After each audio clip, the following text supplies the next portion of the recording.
who are trying to actively manage their portfolio and generally incur, in doing so, they incur more expenses, higher taxes, and those activities that reduce their return. So the ironic thing is that usually with investments, over the longer haul, the harder you try to do better, the worse you do.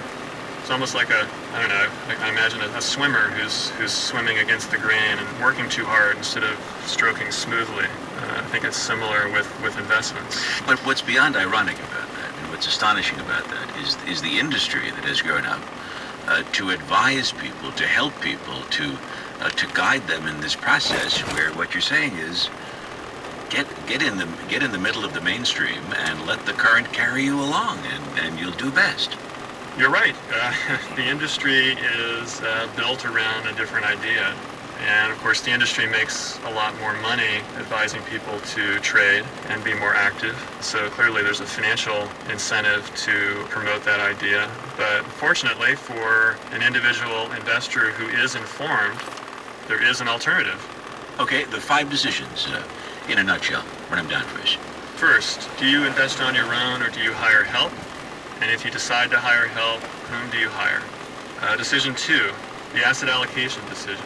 It's perhaps the most important decision you make. So how do you divvy up your investment between stocks, bonds, and cash?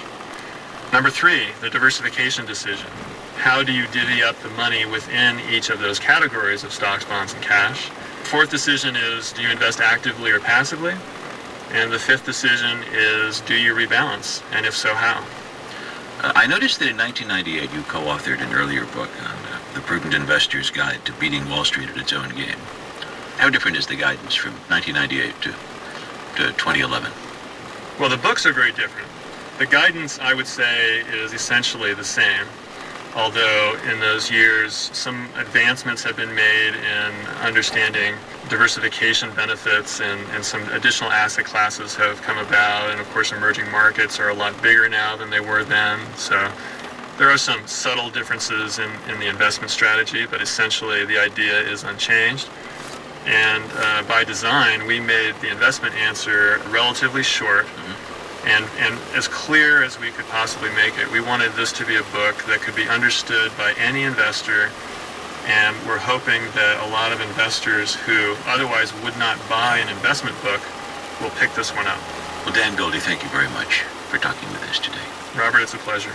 So Dan Goldie, who, along with the late Gordon Murray, wrote The Investment Answer, the 5 key decisions every investor needs to make.